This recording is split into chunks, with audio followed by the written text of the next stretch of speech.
आज डीएड के हमारे भाई बहन आज आंदोलन कर कर के थक गए हैं, रसोइया आंदोलन कर कर के थक गए हैं और इनको शर्म भी नहीं आता।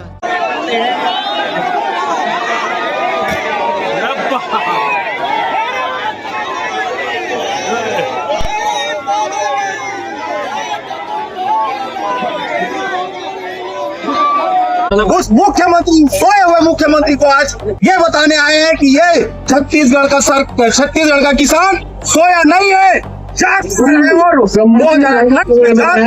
और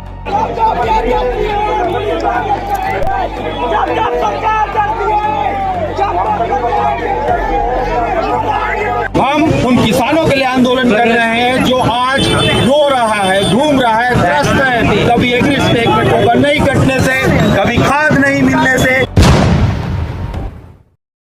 देवलाल नरेटी जी हैं।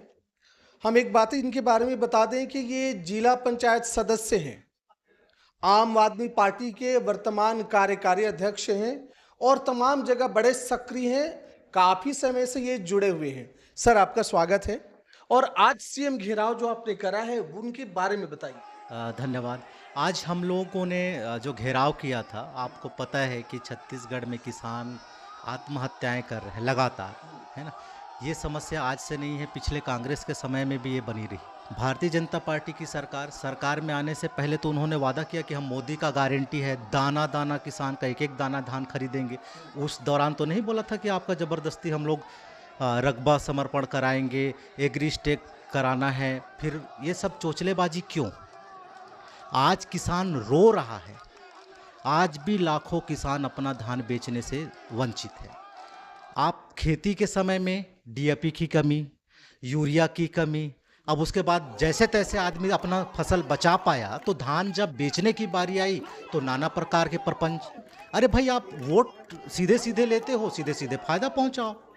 कि ये क्यों और किस चीज़ के लिए सरकार किसान को परेशान कर रही, समझ से परे है। क्या बदला लेना चाह रही है, क्या तकलीफ है, ये समझ नहीं आ रहा है। आपने सीएम के घेराव किस लिए किया? हम लोग इसीलिए किया कि आपने जो वादा किया था, आपने बोला था कि एक एक दाना धान खरीदेंगे किसान का, वो आप खरीदिए। इससे पहले हम लोगों ने प्रदेश के पूरे 33 जिलों में विरोध प्रदर्शन किए हैं, कई दौरान ज्ञापन निवेदन किए हैं, कई जगहों पे हम लोग नेशनल हाईवे चक्का जाम किए। तो आज हम लोग को ये करना पड़ा। उतना दबाव किए तो ले दे के महज 2 दिन बढ़ाए, लेकिन 2 दिन को जब डेट बढ़ाए वो शर्त के आधार पर था कि भाई इतना इतना फलाना दिन में जिनका टोकन कटा है उसी को हम लेंगे।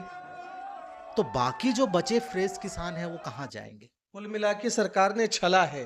2 डेट जो बढ़ाए हैं दर्शकों, 2 दिन का जो डेट था 5 और 6 का, वो ये कह रहे सही है कि टोकन जिनका कटा है और सत्यापन जिनका हुआ है लगभग उन्हीं 2 लोगों का उन्होंने करा है। उसमें भी पूरे लोगों का नहीं हुआ है। अच्छा, सत्यापन भी कैसे हुआ? पटवारी जाके किसान के घर जाके सत्यापन करता है, वहाँ धान रखा है उसको देखता है, अगर 100 क्विंटल भी है वो थोड़ी तौल के सत्यापन कर रहा है। वो लिखेगा कि आप 80 क्विंटल ही बेचोगे, तो आदमी 80 क्विंटल बेचता है, बाकी उसका 20 क्विंटल बच गया। ये सत्यापन हो रहा है। अरे भाई, आप इतना जो देश को पाल रहा है किसान आज, और आधे से ज्यादा मंत्री किसान के बेटे हैं, किसान परिवार से हैं, तो किसानों का तो दर्द को समझो। सर, संवेदनशील सरकार है, डबल ट्रिपल चौपल इंजन की डबल ट्रिपल चप्पल, ये क्या इतना मैं किसान विरोधी सरकार है। आज तक छत्तीसगढ़ बने, हमारा तो हम तो अभी नौजवान, अभी हमारा बहुत ज़्यादा हम दुनिया देखे हैं, लेकिन हम आज तक ऐसे नहीं देख पाए कि आप किसानों का कभी सत्यापन हुआ, धान कोई देखने गया, रकबा समर्पण वाली बात और एग्री स्टेक वाली बात, नया तरीके। कितने किसान बचे हैं अभी आपके क्षेत्र में? कितने बचे हैं? चूंकि अभी 5 तारीख से पहले 47,000 किसान बचे थे, 47,500 के आसपास किसान बचे। अब की एग्जैक्ट डाटा तो नहीं है, लेकिन 2 दिन में क्या बेचेंगे, और जो बचे हैं तो वो बचे ही थे। 2 दिन में क्या हो जाएगा? आप देखो, सबसे पहले जब धान खरीदी का समय आया तो उसमें लिमिट बांध दिया कि भाई आप एक दिन में 500 क्विंटल ही लोगे। 500 क्विंटल कितना होगा? 4-5 किसान ही बेच पाते थे, 5 से अधिक नहीं बेच पाते थे। एक एक किसान तो भाई 100 क्विंटल 150 क्विंटल बेचता है, और छोटा किसान होगा तो 6 क्विंटल 6-7 एक धान खरीदी केंद्र में 1000-1500 से कई जगह ज़्यादा है। आप महीने दिन में कैसे उतने को ले लोगे? कोई रकबा समर्पण वाला मामला आपके यहाँ प्रमाण में आया है या फिर ऐसे हवे पे? नहीं, हवे पे नहीं है, बहुत सारे प्रमाण पे हैं, कई जगहों पे रकबा समर्पण हुआ है, कई जगहों पे सत्यापन हुआ है, उसके बाद भी नहीं हुआ। मेरे खुद का गांव, मैं बहुत अंदर गांव से आता हूं, बस्तर के कोदापाका, आज भी 250 किसान बचे हुए हैं। 250 का संख्या क्या होता है? आपने कुछ जाके बात नहीं करे कलेक्टर वगैरह से? कलेक्टर से बात कर रहे हैं, सबसे बात कर रहे हैं, क्या हो जाना है इस सरकार में? यही तो समझ से परे है। इसी से थक हार के ज्ञापन दे के पूरे प्रदेश के हर एसडीएम कलेक्टर को आम आदमी पार्टी का ज्ञापन चला गया है, बावजूद अब तक कुछ नहीं हो रहा है। इसलिए तो हम लोग को आके यहाँ सीएम आवास को आज घेरना पड़ा, पूरे प्रदेश से? पूरे प्रदेश से। कितनी की संख्या में दिया जाएगा? संख्या हमारी लगभग 5000 के आसपास संख्या रही है। पूरे सीएम को घेरा। पूरे तो डेट बढ़ाने की बातें कह रहे हैं कुल मिला के कि डेट बढ़ाओ और दाना दाना खाओ? डेट बढ़ाए, देखो नियत तो साफ हो, नियत की बात है। आप दाना दाना धान खरीदने के बाद किए थे, अब डेट बढ़ाना 2 दिन क्या होता है डेट बढ़ाना? हम लोग तो 28 तारीख तक मांग कर रहे थे, 28 फरवरी तक। आप ठीक है 28 फरवरी तक भी नहीं करेंगे, कम से कम 20 दिन 10 दिन तो बढ़ा सकते थे। लगता है आपको कि डेट बढ़ाएंगे सरकार?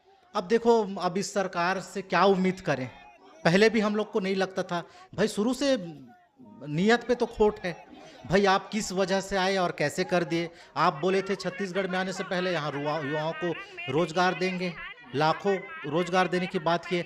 आज डीएड के हमारे भाई बहन आज आंदोलन कर कर के थक गए हैं, रसोईया आंदोलन कर कर के थक गए हैं, और इनको शर्म भी नहीं आता। जब कांग्रेस के गवर्नमेंट था तो यही भारतीय जनता पार्टी के लोग जाके उनके आंदोलन में समर्थन देते थे और बोलते थे कि हमारा सरकार आएगा तो हम ये करेंगे। अब जब इनकी सरकार आ गई तो अब कांग्रेस वाले वहाँ जाके समर्थन दे के बोलेंगे कि हमारा आएगा।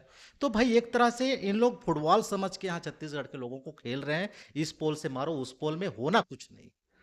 कांग्रेस के शासनकाल में भी रसोईया आंदोलन कर रहे थे, आज बड़ा पीड़ा से कहना पड़ रहा है कि आंदोलन करते करते मृत्यु हो जाना कितना बड़ा तकलीफ वाला बात। 2 महिलाओं का मौत हो गया, और क्या करे आदमी? यहाँ तो गर्दन कटा दो, कुछ होना नहीं है। फिर भी हम लोकतंत्र में आशा करके, उम्मीद करके कुछ तो भला हो जाए करके किसानों के हक में लड़ रहे हैं। अभी भी दिख गया किसानों के साथ क्या वादा किए थे। उस टाइम तो नहीं बोले थे कि आपका रकबा भी समर्पण कराएंगे जी, आपको हम यूरिया भी नहीं देंगे जी, डीएपी भी नहीं देंगे जी, आपको परेशान करेंगे जी, रुलाएंगे जी। आज किसान दर दर भटक रहे, अपने पैसा, खुद का कमाया हुआ पैसा के लिए सुबह 3 बजे से उठ के लाइन लगाता है, उसके बाद भी बिना पैसा लिए वापस आता है। कई लोगों का, कई किसानों का लोन ट्रैक्टर लिए हैं, बहुत सारे, किसी का जेसीबी है, थ्रेसर है, किस्त पटाना है। मैं खुद जनप्रतिनिधि हूँ, किसी को 1 लाख 1.5 लाख रुपया चाहिए, उतना पैसा नहीं मिल रहा है, अप्रोच लगाना पड़ता है तब कहीं जाके हो रहा है। ये समस्या है। आदमी धान बेच भी लिया तो अब उसको पैसा नहीं मिल रहा है, क्या करेगा किसान? आज डीएड के कर्मचारी आंदोलन कर करके थक गए, रसोईया के, हाँ भाई उनके लिए भी तो कोई विजन बनाओ। हैं आप 2047 का सपना दिखा रहे हो, आज यहाँ लोग मर रहे हैं, लोग यहाँ आज त्रस्त हैं, परेशान हैं, आप अभी धान नहीं खरीद पा रहे हो। आप अब 2047 इसमें क्या टेक्नोलॉजी लगाओगे? क्या आपके पास प्लान है? क्या रूट मैप है? और 2047 का कैसे करोगे? दाना दाना खरीदने की बात कहकर मैनिफेस्टो में सरकार में आई सरकार, लक्ष्य जो था 1,65,000 मीट्रिक टन पूरा नहीं कर पाया साहब। अब एक बातें भी इन्होंने बड़ी अच्छी करी कि भाई अब आप फिजिकल टेस्ट कर रहे हैं कितने धान बचा है, बताइए आपका है कि नहीं है। किसान को कहना पड़ रहा है भाई मैं मेहनत करा हूँ और मेरे ही खून पसीने की कमाई के धान साहब अभी तक बिका नहीं है, फिर भी नहीं बिका। 2 दिन का डेट बढ़ाया, नहीं बिका। लक्ष्य से कम धान लिए हैं।